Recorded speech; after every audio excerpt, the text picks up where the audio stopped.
A importância da arquitetura de interesse social é o tema da entrevista de hoje. Nossa convidada é a arquiteta e urbanista Ana Rita. Acompanhe agora no Cidade em Revista.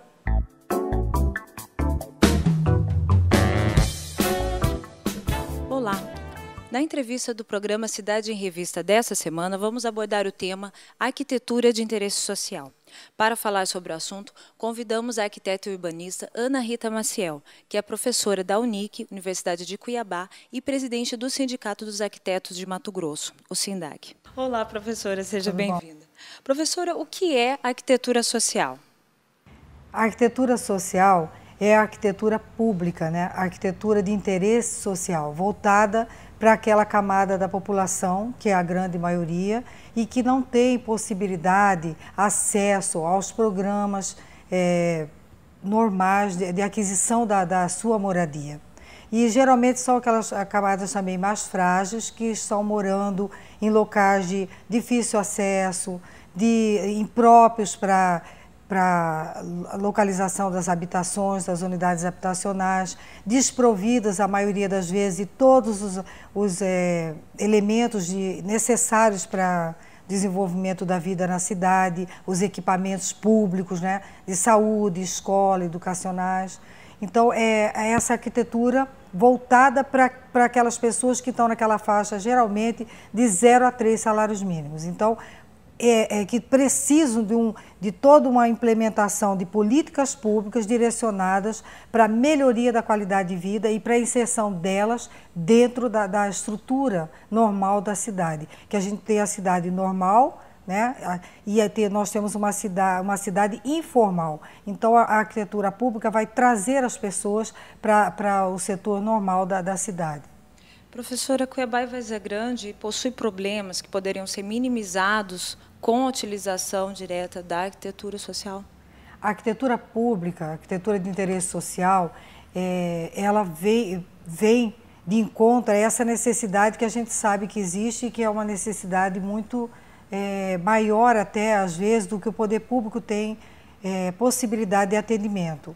E aqui em Mato Grosso, em Cuiabá, nós temos uma lei, que é a Lei de Uso e Ocupação do Solo, e ela já direciona, já cria dentro daquela configuração morfológica da cidade uma zona de interesse social. Então, é toda uma situação de uma morfologia da cidade que vai permitir que ali sejam direcionados os equipamentos para essa camada da população, que tenha já uma infraestrutura viária para isso, que já tenha proximidade com os equipamentos públicos que a gente mencionou anteriormente, e dentro de uma zona da cidade, uma zona da espacialidade da cidade. Então, isso é uma preocupação pública se adiantando ao processo, que é um processo de planejamento. Você tem que ter um processo de planejamento e depois você implementar os programas, né, com consequência, colocar os programas dentro de uma visibilidade, de uma duração, de uma perenidade.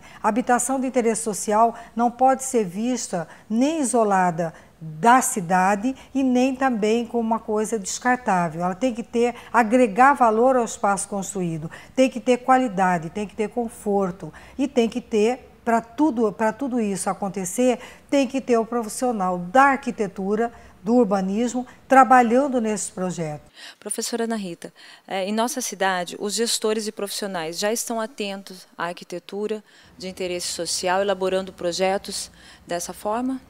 Nós acreditamos que nós vivemos um momento propício para isso, porque nós temos uma demanda muito grande de habitação de interesse social, a necessidade disso na cidade, em todas as cidades, e Cuiabá não é exceção.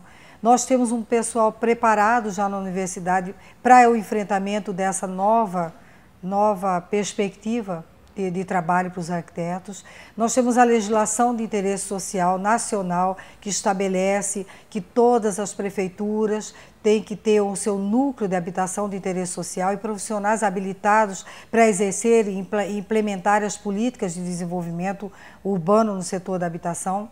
Mas, assim, eu acredito que nós não tenhamos ainda experiências a visibilidade desse trabalho do arquiteto ainda na cidade, para a gente olhar e falar, olha, esse é o exemplo da arquitetura pública interessante, tem toda uma volumetria inteligente, materiais nossos usados de maneira também diversificada, uma construção para o Centro-Oeste, para Mato Grosso. Nós não temos ainda. O que nós vemos ainda, né, nessa questão da habitação de interesse social são aquelas habitações ainda repetindo modelos assim em série.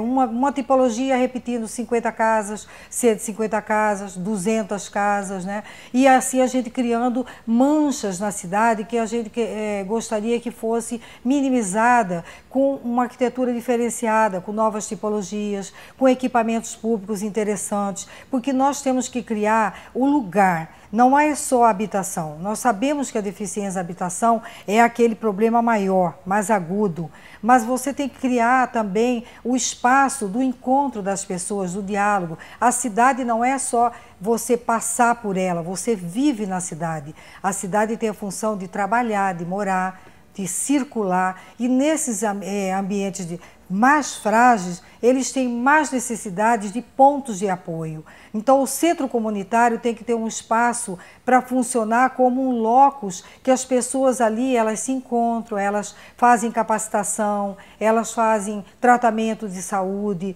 fazem palestras, participam de uma série de movimentações sociais que vão dando a cidadania para aquelas pessoas que estão numa situação muito diferenciada da maioria de uma outra parte da sociedade que já tem um poder aquisitivo e já pode fazer as suas escolhas.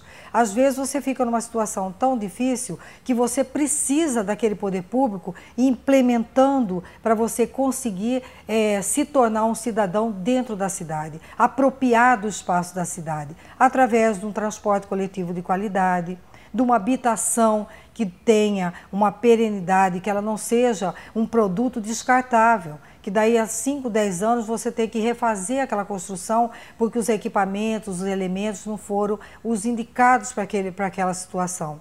Então, nós acreditamos que a gente não tenha ainda esses exemplos visíveis, mas nós caminhamos para isso, porque o poder público já tem o entendimento que precisa fazer, esse é o papel do poder público, a sociedade já tem o entendimento que ela também tem que se apropriar do espaço da cidade, que a cidade não é de uma minoria, a cidade tem que ser para todos e todas, né?